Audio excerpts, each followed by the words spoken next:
if it just so happens to be morning for you. Looking at YouTube and Instagram to go live on. YouTube is kicking on. It is on. And now we're going to head over to the Gram.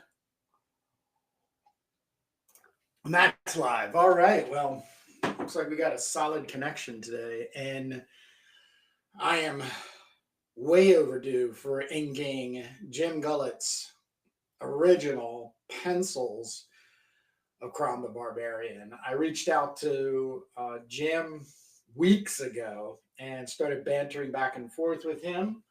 And the first thing I had to tell him is that I find him to be the man with the vision for CROM. His dark CROM, I'll just refer to it, as dark. It's another way you could revert to it is like angry. Like I think one of the biggest issues with sword and sorcery comics, because of Marvel, Barry Windsor Smith and John Buscema, and eventually turning him into a Marvel superhero type character. He has to look more and more like Batman and Superman. The chiseled features and the well-groomed look and everything. Man, when you're talking about barbarians, you got to be gritty. You got to be dark. You've got to be edgy. And the moment I saw Jim's work in Lucky Cups, and this is back in 2018, I was taken by it. I was actually even jealous, to be honest, because he was right out of the gate nailing the not only the visual feel, but the way the character just moves. And I really, really think. So with that being said, I said, hey, if you thought about doing a pinup, I would do an inks. And we would kind of go from there. Now, we've actually done an interview for CROM updates. I believe that's going to be coming up very soon. So that will be also enlightening, because we did talk about the possibility of him doing some pencils for CROM Anthology, CROM specific story, and then I would ink them. Now today, I'm going to be going back to my roots, and my roots are Scratchboard. The shortest way I can describe how I got to getting into Scratchboard was through figure drawing. So if you've been following me here on CROM the Barbarian, or I work with Jake Jacobs on Turbo Pit Fighter, I do as much as I can in the way of figure drawing. This was actually one of the most recent figure drawing sessions had at a friend's studio. And where does this go? Okay, yeah.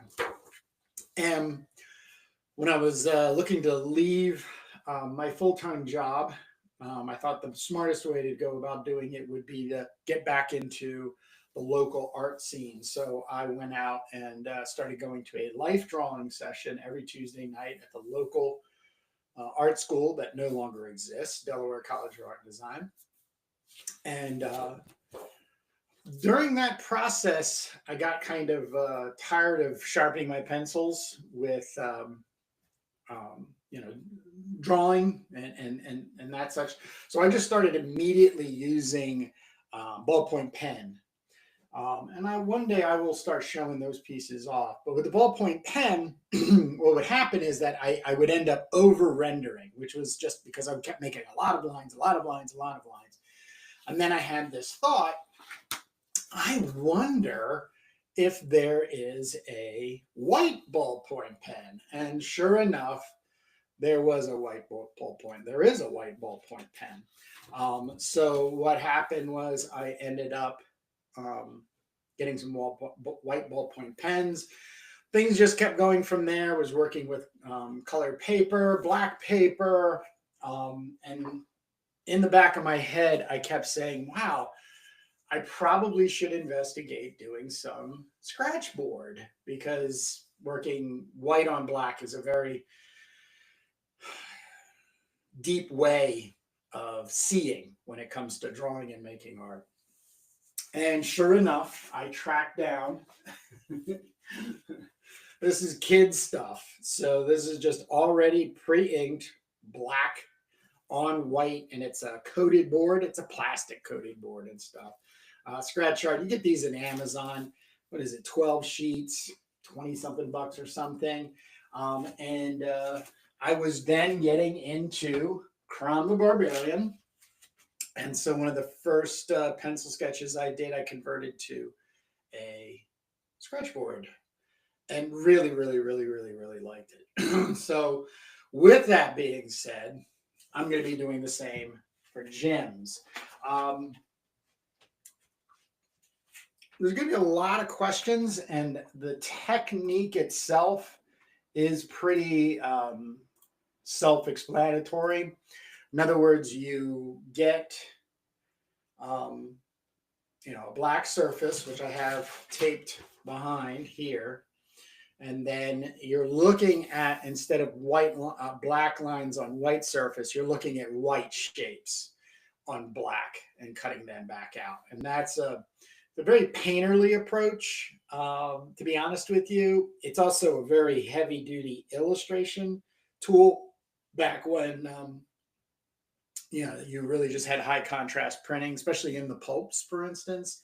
One of my favorite artists, not even just pulp artists, but just one of my favorite artists, illustrator, is Virgil Finley. Virgil Finley really mastered the use of Scratchboard and working from there. So I'm going to be doing pretty much the same thing, and I'm going to get started. But the thing I need to do is transfer Jim's pencils to the Scratchboard, which I have already taped to here. And the easiest way to do that would be to just use some graphite transfer paper, which I've done. I have done in the past. But the problem with that is it's a sticky adhesive, almost like transfer element, and it doesn't go away. So it does sit there, and it does have a tendency to reflect. So as the original art stands, I don't like it. So what I do is another old school. This is a graphite stick, and I am just going to flip this over, and I'm going to coat the back of the drawing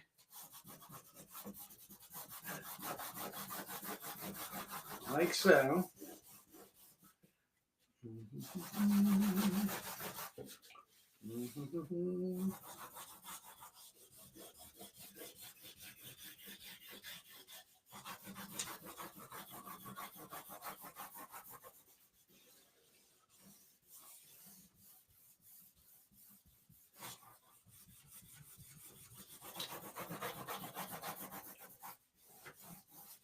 I do believe this is a 4B. It's nice and soft. Then I take a red pen. You can use a blue pen. Definitely use something other than a black pen, because you can see where you have things. Now, I'm not going to be drawing over the black lines. I'm actually going to be kind of filling in, predicting where I'm going to be doing the scratching.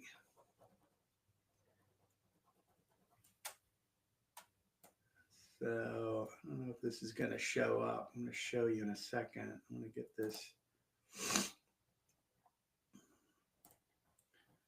I'm going to get this here.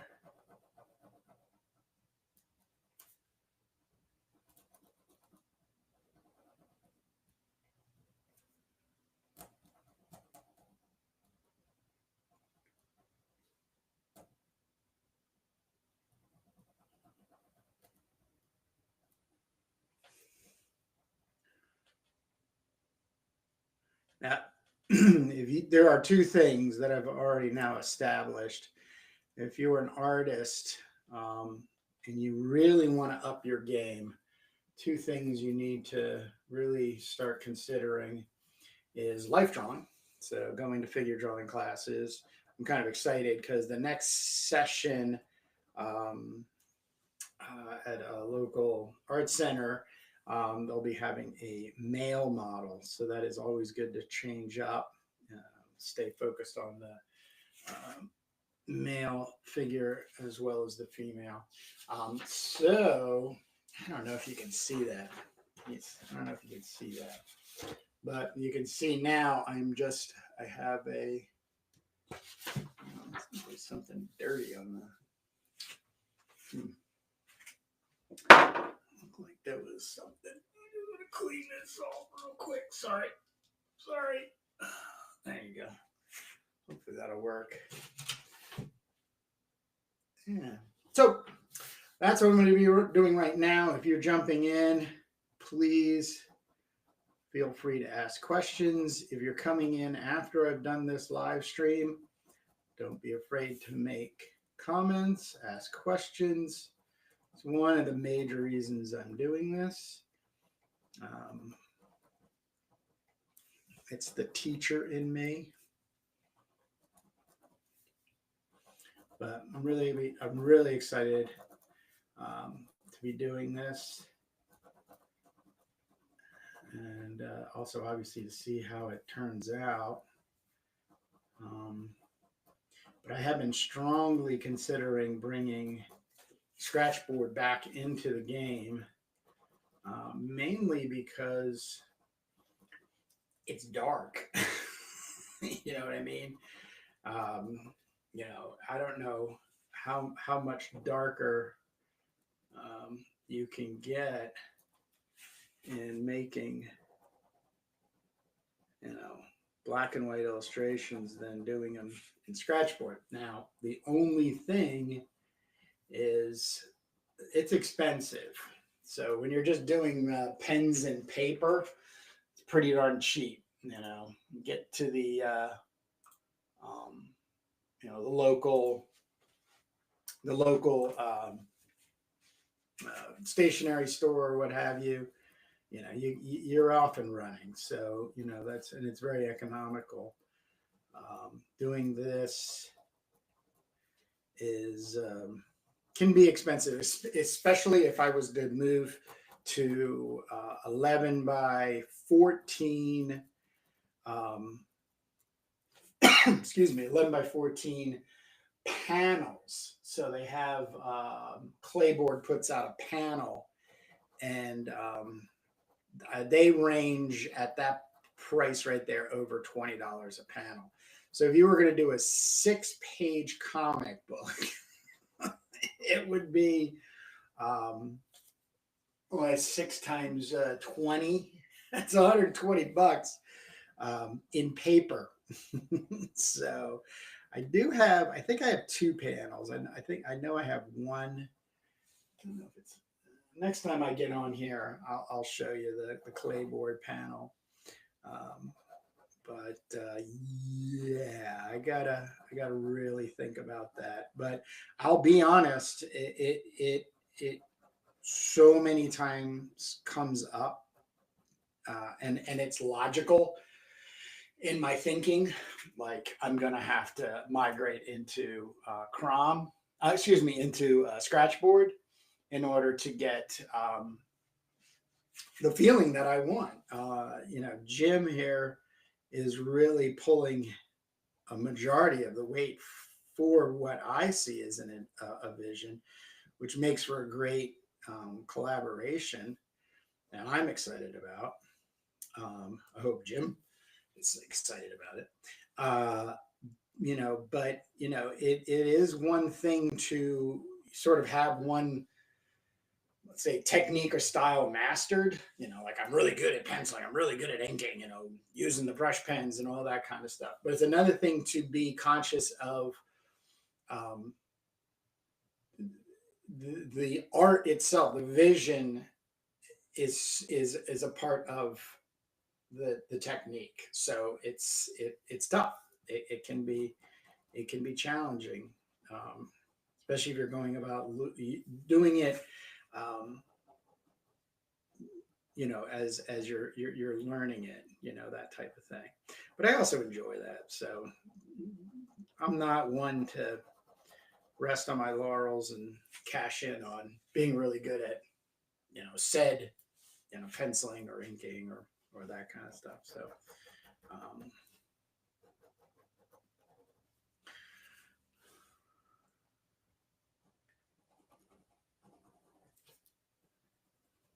I got these cool Kirby crackles. I got a couple ideas for them.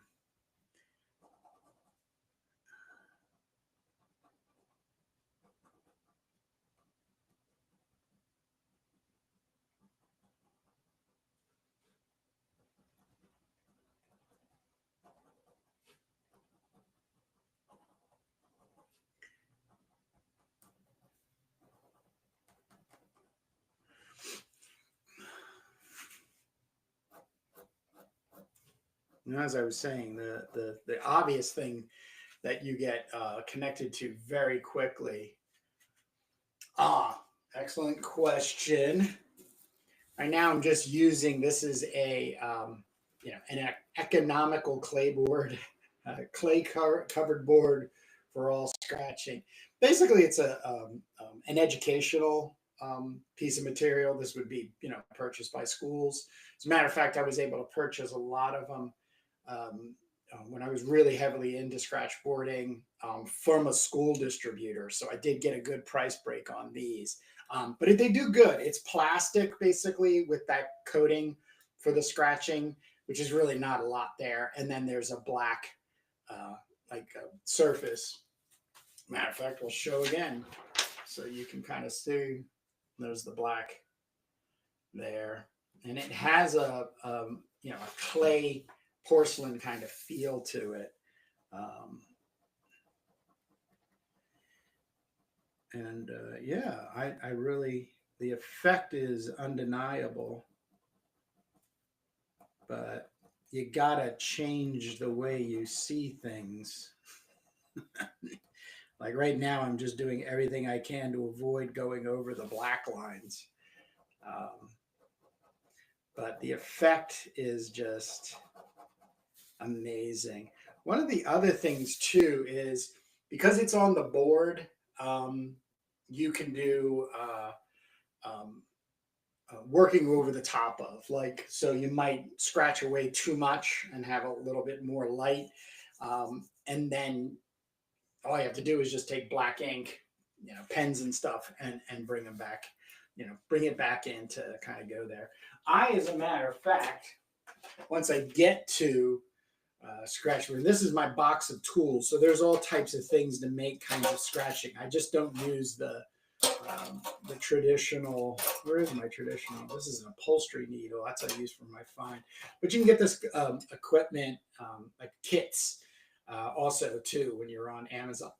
You're gonna get that steel wool, X-Acto blades thing. So even a saw blade, I usually wander around Lowe's and look for just stuff to help me make things. So I'll be getting more and more into the tools and in order to make different scratching effects, lines, and the such. So yeah, if you want a good treat, there's quite a few excellent scratchboard artists out there already. So just do a search on Instagram for scratchboard artist, and you know, you'll get a lot. Now, there's not a lot of people doing this, and when I mean not a lot, I'm literally saying there's really only, professionally speaking, maybe like 6 or 7 I know out there doing fantasy art. The majority of what you're going to see are people doing wildlife, pets and animals, you know, tigers and stuff. And that's all pretty cool. Definitely if you're learning, you know, and somebody's taking the time to, you know, show off their technique for scratching a tiger's, you know, portrait out. Definitely take the time and watch it. But the real thing you need to accept very quickly is the way you see things. You got to stop looking at the black outlines of everything, and you need to start looking at the white shapes or shapes in general, and then the value that comes through with those shapes, whether it's a black shape, a white shape, or a grade valued shape, a shape then that has color assigned to it. So those are the things. So if you have questions, comments, please don't be afraid to make them. I see some familiar faces out there on Instagram right now. And if you're coming in after my live recording, don't feel left out. I check my comments in both Instagram and YouTube, see what people have in the way of comments and questions. So.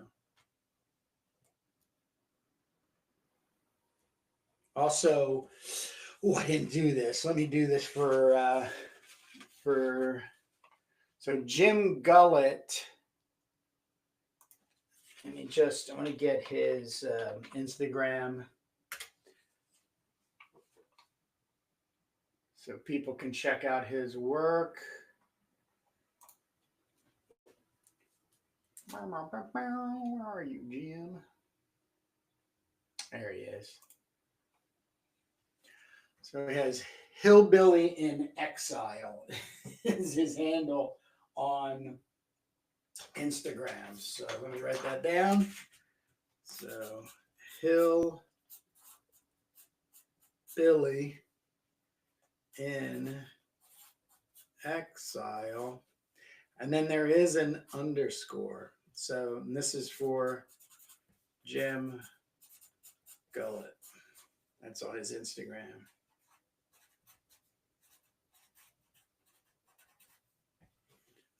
I've been following Jim for quite a while, been able to connect with him. And like I said, I'm going to be looking at doing some collaborative. Hopefully, if this works out for Jim and he likes the way that I've handled his pencils with Scratchboard as the inking, then, we'll start talking about collaborating. We did sit down for an interview, so there'll be something coming out with that soon. I think maybe next week I've got to put that together. But in that interview, there was discussion of collaborating. I even brought him for the suggestion for this was to go ahead, get to the section of CROM and the Warlock of Sharador. So this is the 140 pages of Sword and Sorcery magazine size goodness. And then there's a 35-page prose story called Warlock Sharador. The last part 7, is really integral to how I'm going to see the formation and disformation and transition of CROM from a bumbling barbarian dude into a dark brooding god that somebody like Conan the Cimmerian would end up swearing to. So I can see there are many elements. The eye, the sort of like desolate place. There is, he's naked in this portion of the story.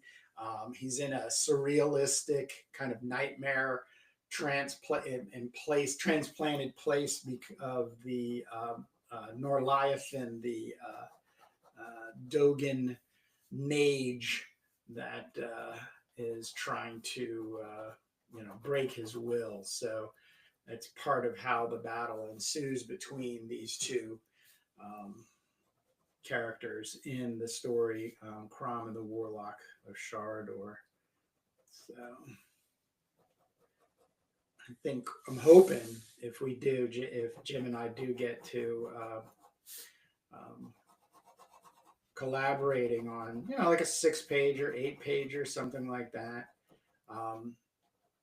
You know, it would be because, like I said, Jim really nails the dark feeling of that I have about um, uh, CROM the Barbarian as a comic book character. And you know, if somebody's got it better than I do, then just hope they'll work with you, and you know, we can flesh out some stuff. So if you haven't already, Jim has 4 stories with Lucky Comics, CROM the Barbarian. This is all Jim's work. 3 stories. This is All the King's Men, which is in 3 parts.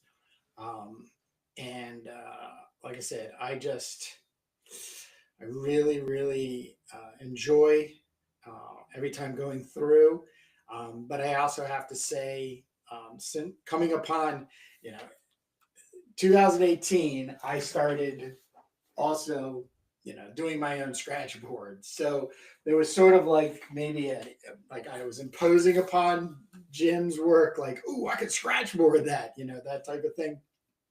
So that was definitely there, but it's very shape oriented. It's very, you know, gritty, jaggy in some ways, well laid out.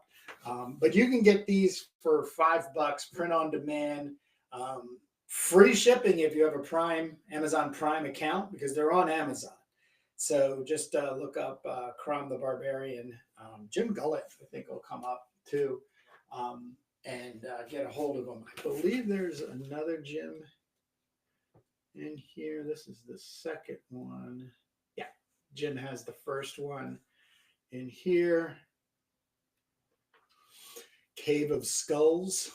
It was a 2019. So, but yeah, and then also check out Jim on Instagram, Hillbilly in Exile. Forgot the I there. Jim Gullet _ and check out his work. Follow him and check out his work. So,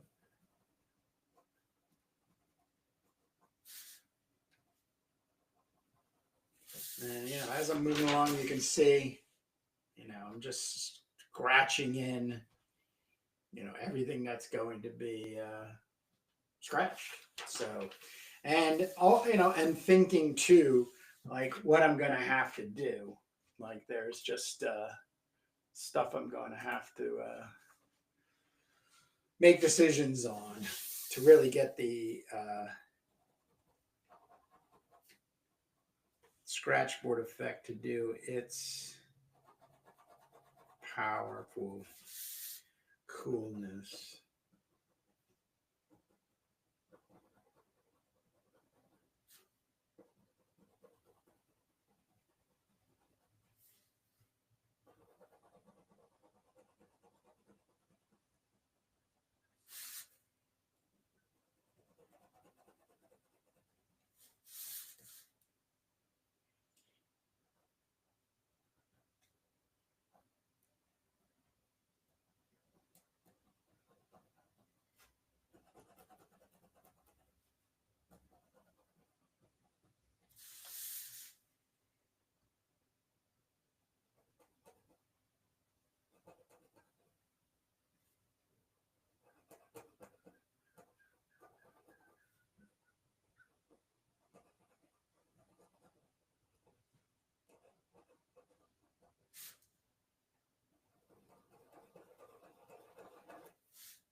Mm-hmm.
Yeah, there's a lot of wildlife. That's a really good way to describe the majority of scratchboard artists out there.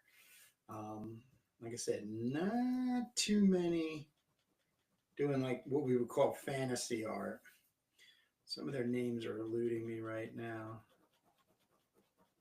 but I know one guy a couple years ago did a was doing Scratchboard for Marvel, so as covers, nothing interior wise. God, I wish I were Nicolai's. I can't remember the thing. Sorry.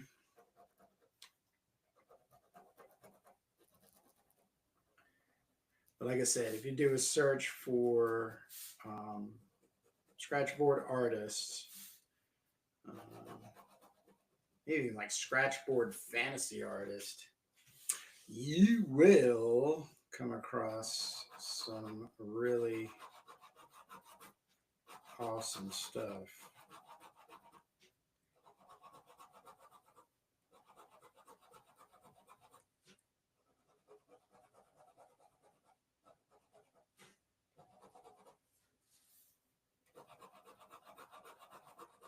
One guy, Ott, I think his name is Ott. He's actually been published by um,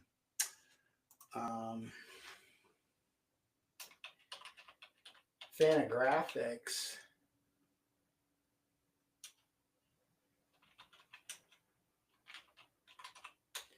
It's Thomas.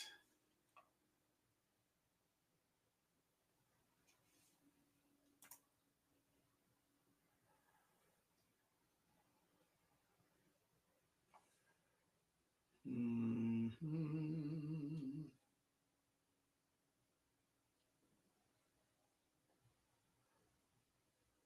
Right now, I'm just going through. Yeah, Thomas Ott. Thomas Ott, OTT. Um, he does some just absolutely amazing work. I have two of his books. Um, you know, horror. You know, once again, the dark. Feeling it gets portrays. Because you just have all this heavy black, and then this stark white. Um, you know, he does it really well. Um, and yeah, he's like a kind of like a punk rock artist, European. I think he's in either Germany or Sweden, but I follow him on Instagram and love his stuff.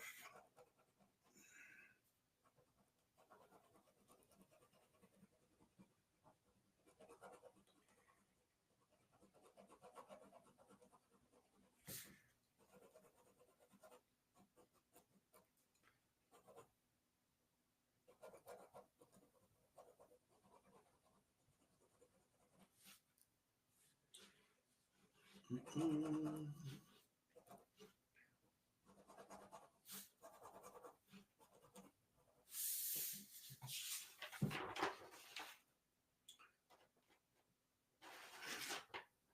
This is going to be a lot of fun.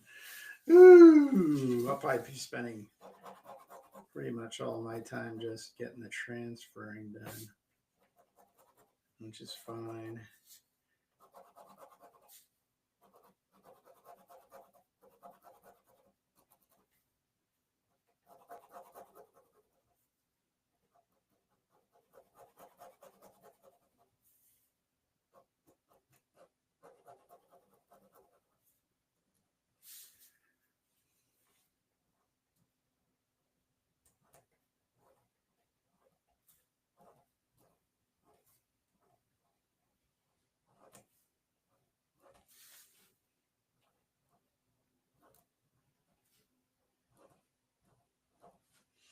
I was thinking of doing all of this beforehand, but I just didn't want anybody to miss out on the depth, the amount of work it takes to, do um, uh,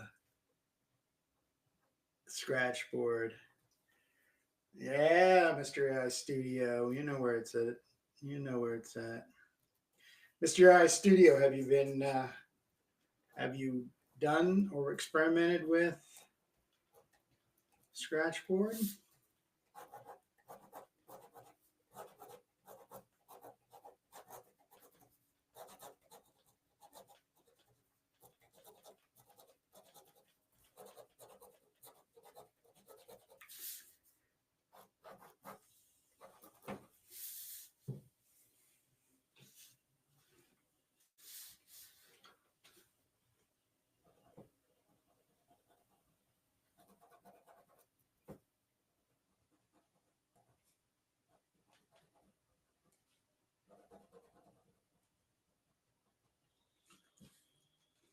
Now, also, just so everybody, I'm clear here, really all I'm doing is making indications of where the dominance of white is in the image. So, um, doesn't mean I'm just going to go right back over the top and scratch with a tool the same way. I'm already thinking right now that there's going to be different things happening. So I will be changing stuff because it's just how I'm feeling about it, you know.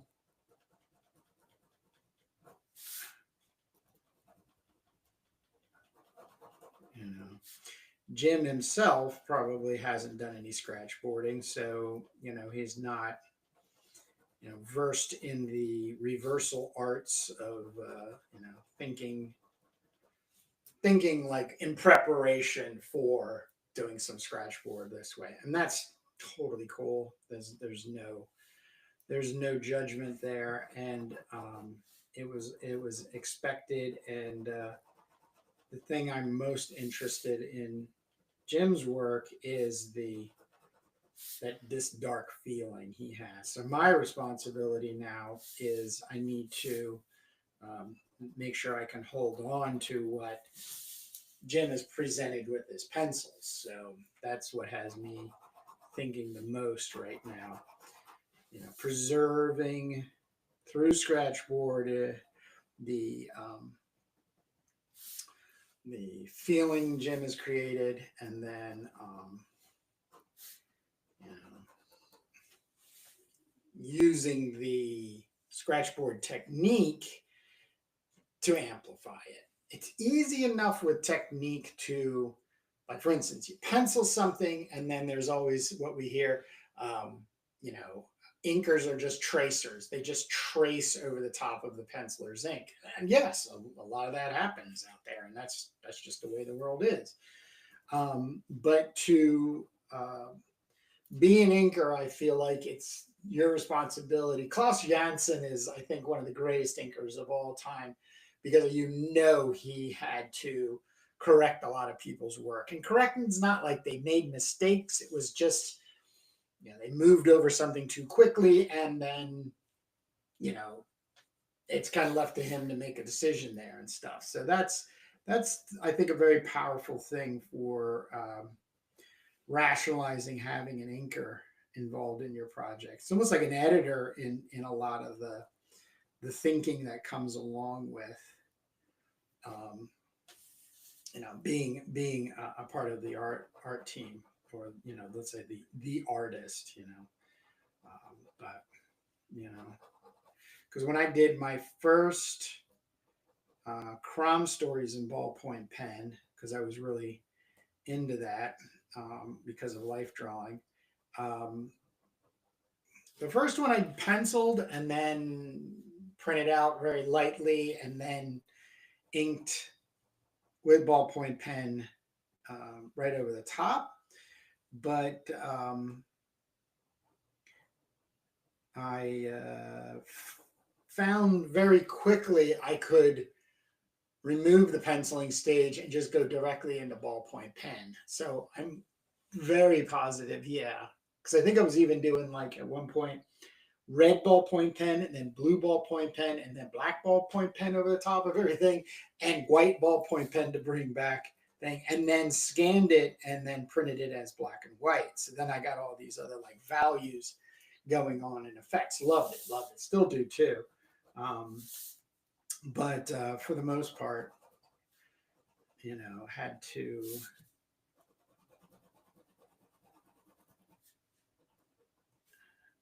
just sort of, you know, be my own man, and just do, you know, the inks without the pencils, you know, that. All right, and we got an answer from Mystery Eye Studio on Instagram. I did many years ago. I think I even used the same kind of board you're using. Couldn't quite get a handle on it, but would like another shot. Yeah, I think there's also just a lesson for learning. You can never learn enough as an artist. And if anybody out there is an artist, you feel completely, you know, good about what you're doing, that's awesome. But learning continually is a very, very important thing to keep fresh. You know, and it becomes less of a job, you know. Um, it's more, you know, experimental, but, you know, to each to their own. But as I said, the strongest thing that will come out of just playing around with, like I was using black construction paper, which I have right over here, with white ballpoint pen. So there's nothing, you know, nothing stopping, you know, somebody from doing that. Now you don't get a really crisp edge, um, as you would for, you know, a needle or a knife going into black. You're not going to get that, but you know, you're still playing around with the same elements. I think that's really where you'll do the learning, because you'll stop just seeing everything as black lines. You'll see things for having other values to them. Um, you know, white shapes in contrast to black shapes, um, and then just the way of toning something by, you know, hatching, cross hatching, that kind of stuff. And if anybody's familiar with my work, that's really where I lie, is inside that whole, you know, trying to find out the best way to represent somebody's pencils. You know, I would be and am working on just being completely content with being an inker, hence calling myself Kurt Inker. But I think right now the best way of getting work as an inker would be to collaborate. Um, Maybe not only just as a inker, but also as, you know, helping lay out and structure stories and the stuff. So that's really where CROM comes in. You know, CROM is a public domain character. I claim no ownership. Anybody that I can collaborate with, they have equal ownership of whatever it is that we do.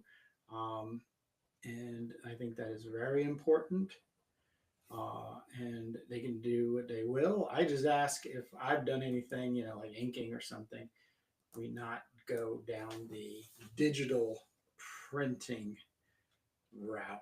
I think it's diminishing the art form, but that's fodder for another day. Today we're talking about white on black shapes and lines, white on black, you know, white lines on black surfaces. So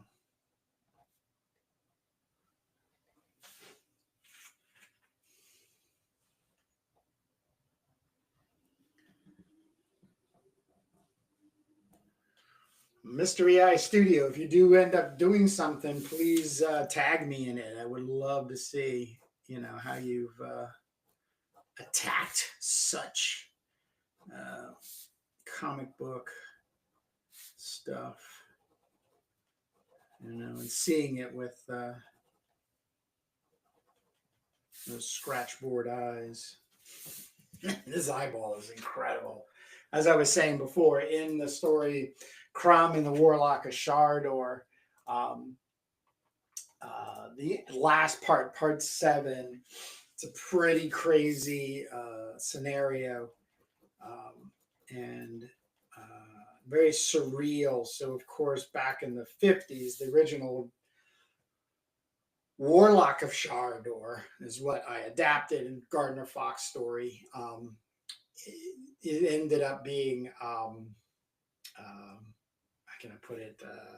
Like Salvador Dali was probably really popular at that time, and surrealism as an art movement. So, you know, you get that cliches, you know, taken from paintings.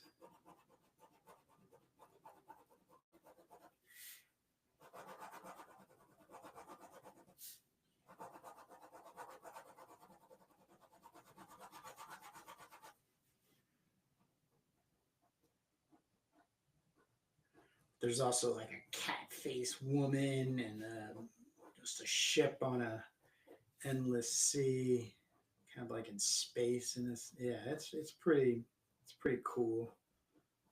They're trying to break CROM's will, if you will, to make him a subject of Norleithan. So, and of course, he prevails, but he prevails at a cost.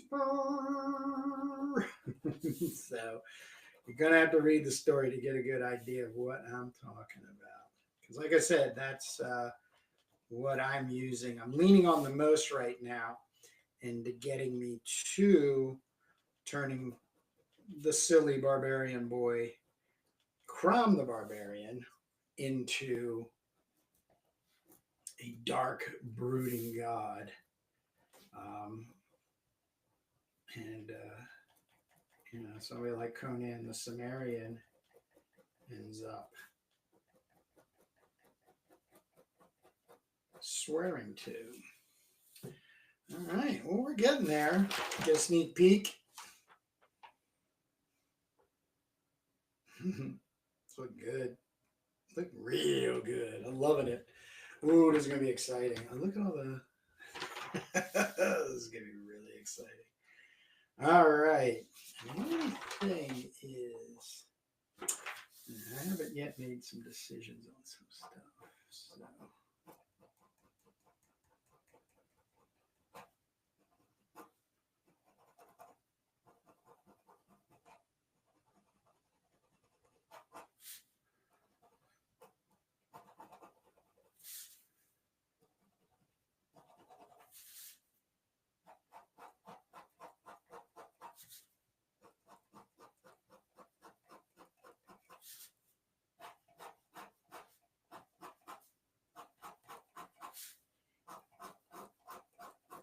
And already, like all this kind of detail stuff, that can come back in with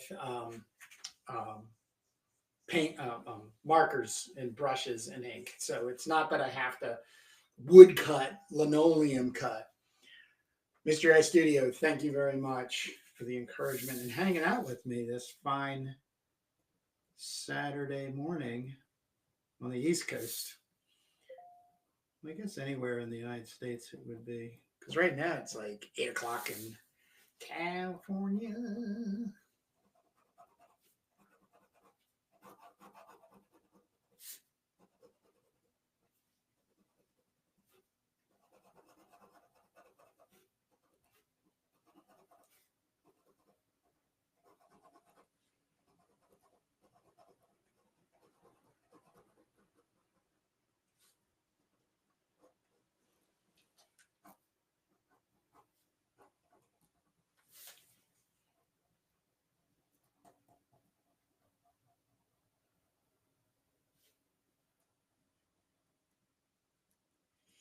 I am very curious about how this clayboard, Scratchboard, like I said, it's got a plastic white backing. So you're really just scratching through black coated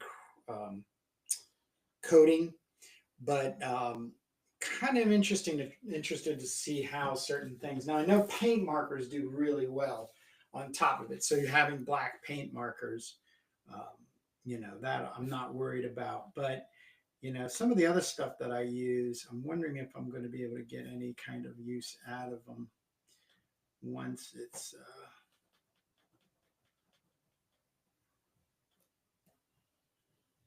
done. and I'll work things in. But the I know the Poscas, you know, I use now um, the extra fine tip Artistros. So yeah, it's going to be interesting. It's going to be fun too.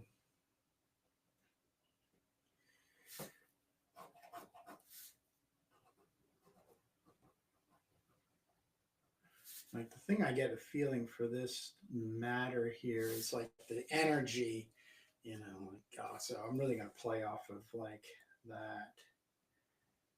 I think the fact that he's kind of breaking up into particles and being reconstituted, which has something to do with the store in interpretation.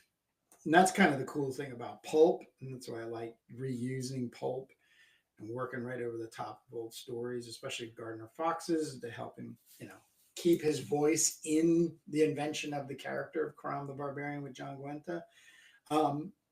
You know, it's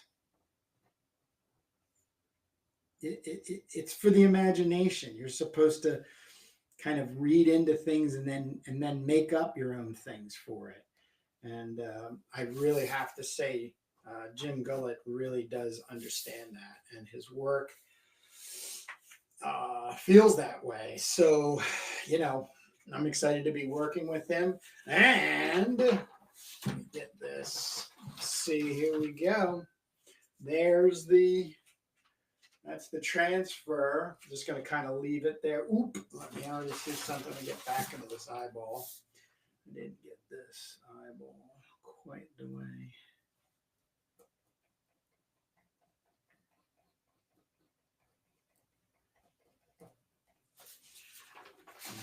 Mm-hmm. There you go, there you go, there you go.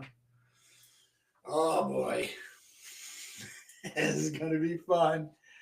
Hey, let's see how long I've been at this. Wow, it's been 50 minutes, so that's pretty cool. And I think I'm going to start doing a little scratchboarding. Whew. Let me get my. So these are just. I think these were women's silk gloves or something. And what I do is, since I'm right-handed, I buy one, and then I cut out these two fingers, and then keep. See, this one's cut. I'm gonna have to buy a new pair of these. And I think they're no, they're not. All right. Oh, you can also buy. Oh, this was from my XP pen. So I might actually use that. Nah, I'll be fine with that. But I am going to use right out of the gate. So there's a kit you can get. It comes with these two pieces of steel wool, piece of clayboard, something else. But yeah, it's very useful. These tools are very good with this, you know, this product. So I don't ever worry about using it. It is like they're cheap, but it's also fine. But we're gonna get a little feeling for.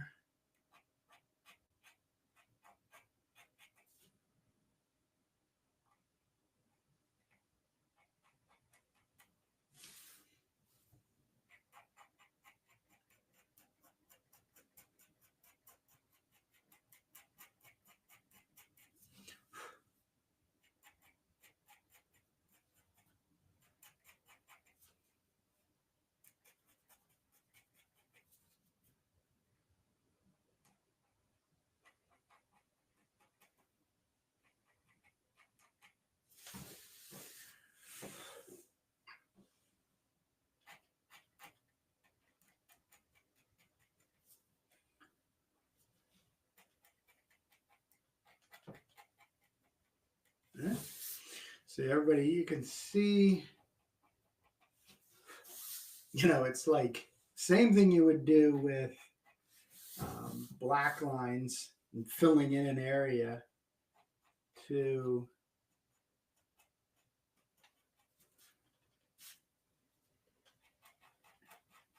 you know, like you'll see here in a second, get kind of a crosshatch in white, you know, right there on his cheek. The other thing too is I will, for instance, this is not cut myself here. I like this. You can see this blade is, you know, kind of like this one, where I'll even show you here. You know, I get bigger white chunks out. You know, so it's really modeling the white.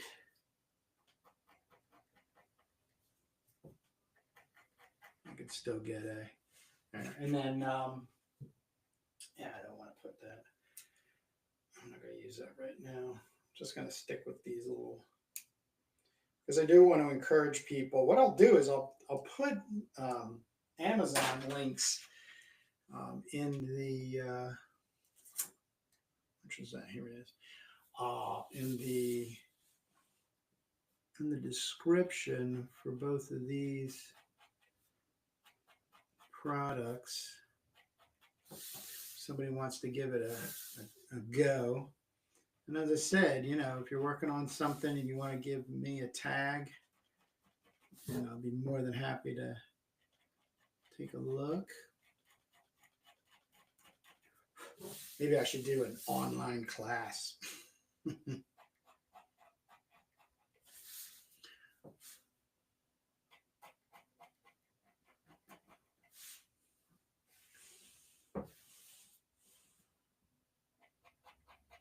So for like the teeth, definitely gonna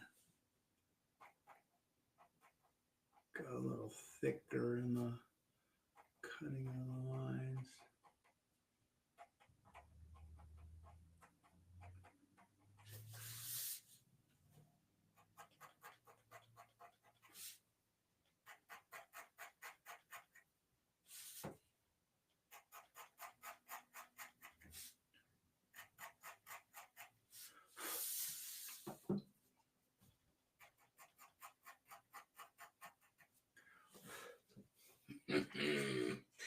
The cutscene's got like this like lion face.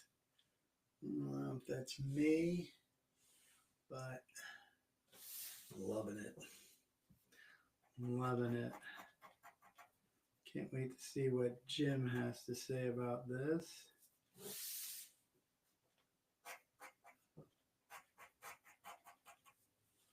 I mean, even his hair is kind of like a lion's mane. You know, it's unruly, wildly thrown about.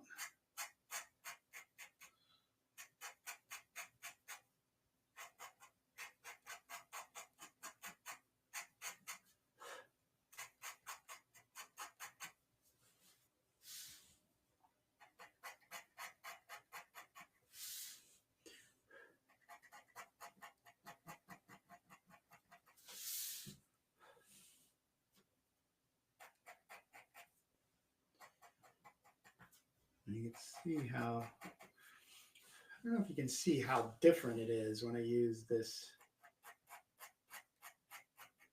Like this is the curved one. It has like a kind of a knife, you know, so you kind of dig and scoop out of it something a little bit more than just like what this one does, which is just, it's just pretty much straight lines. And then cleaning up, like I said, I have no issues in going back in with paint markers, black paint markers, and you know, touching things up to get straighter lines in places. But you got to constantly remind yourself you're dealing with an inferior piece of product. So it's limited. It's not a high quality clay board. It's just literally scratching off black paint on a piece of white plastic. You can kind of already see the reflective quality on the white.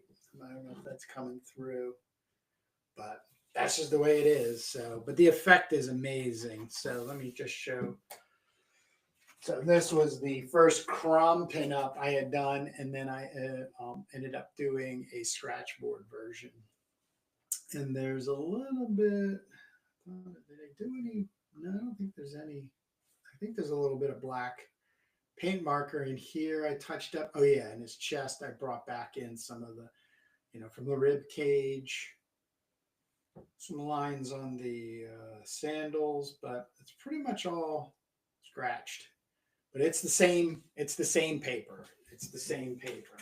Also, technically, as I'm kind of winding up here today, as I'm moving over this, this will also help take up the pencil. So it'll kind of mash it down and get rid of it ultimately as I just keep moving through and, resting my arm and having it on there.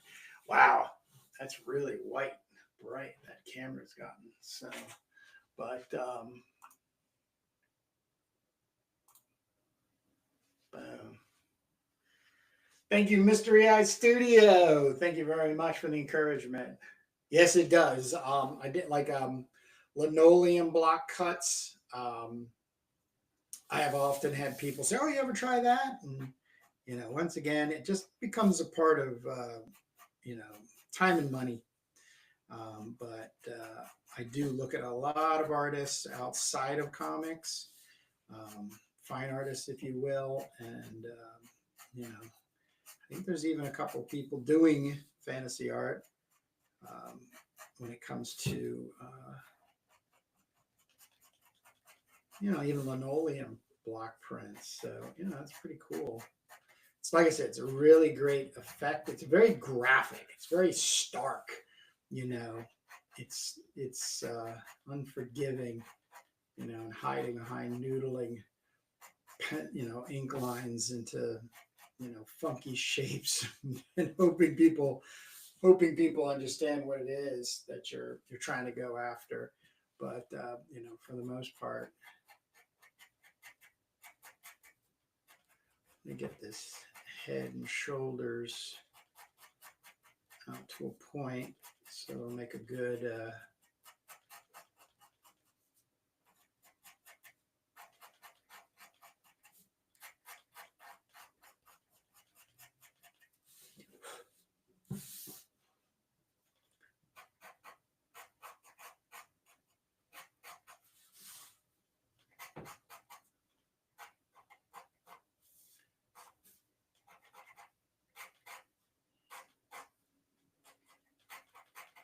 like I said, I'm not quite following the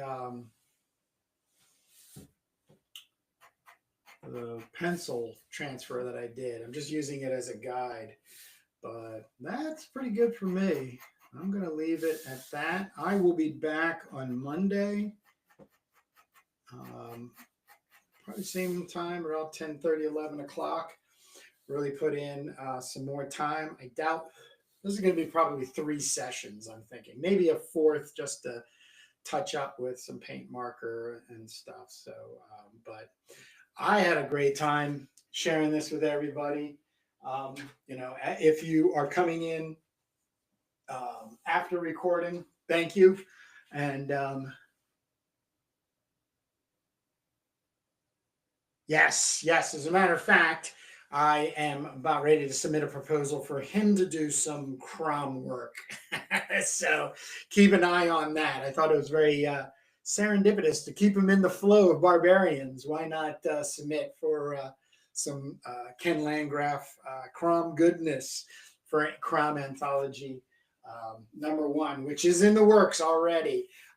What's already completed, and you can get a copy of it, is the CROM Collected, which is in 3 sections, 140 pages, youthful CROM, Sword and Sorcery magazine-sized goodness. The first 4 stories are me.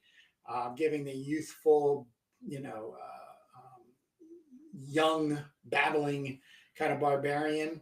The adventurous CROM is all about John Gunta and Gardner Fox from the 1950s. And as I said, the transforming CROM is based on original Warlock of Sharador pulp story for Planet Stories, 1952 or 3, can't remember at this point, which I just then basically replaced the character in the sci-fi wonky technology into a sword and sorcery piece. So also to keep Gardner Fox's voice alive through the character, that is still a major, major role for me to play. Even though the character as CROM the Barbarian has entered the public domain, and God bless anybody out there that's doing some amazing CROM the Barbarian stuff like that, because like if you don't have a copy of this, you're missing out. As I also said, you can get this on Amazon. This one you can get from Just Jamie Comics on Instagram. But there's a lot of CROM going on out there. But for me, there's two major things I want to play in maintaining. One is Gardner Fox's voice in the development and transformation of this character, and the transformation. I just don't want him to be a silly cartoon character in that. So I also had a lot of artists come and do covers, which were limited version covers, which are only purchasable by the artist themselves. Part of the compensation, they receive copies, and when you purchase them, you're putting cash in their pockets, which is the way to go in there. Also, if you haven't already seen or been notified about, we've got 25 copies of Drawn Swords, Scoundrel's Dread in the United States from New Zealand. 32 pages. This is A4 size, A4 drawn, A4 printed. So this is 1-to-1 ratio. This is a regular size comic, so you're getting like a jumbo comic. It is super awesome. I'm loving it. 32 pages, intergalactic, bounty hunters, different worlds, and also Drawn Sword is working on right now a character called Karnak, who's part of this intergalactic barbarian world as a comic, which will have pages released in CROM Anthology. And yesterday we were bantering back and forth about him collaborating with another individual, a writer in particular. So I don't want to spoil anything because I don't know if anything is actually has been put together, but a CROM story. Very, very excited. Copies. There are copies left, a few copies left on cromthebarbarian.com. You can get a hold of them. You can get a hold of my CROM Collected, and I also purchased some copies to have. So if somebody was to buy a trifecta, if you will, this would be one hell of a weekend once that box showed up from the mail, and you were able to sit down and have a really cool sword and sorcery, wild stuff. So I am also a part of Turbo Pit Fighter. So if you haven't already gone over and see Jake Jacobs and I working side by side on our Turbo Pit Fighter post-apocalyptic sci-fi thriller, jump over there. We've been going live. Alex Turbin joined us for the last 3 episodes, but we got a lot going on there. So with that being said, cannot thank you all for joining me, and Monday will be the day that I come back and get back on this and get another hour in. But thanks so much for joining me, and I will see you on Monday. Thank you.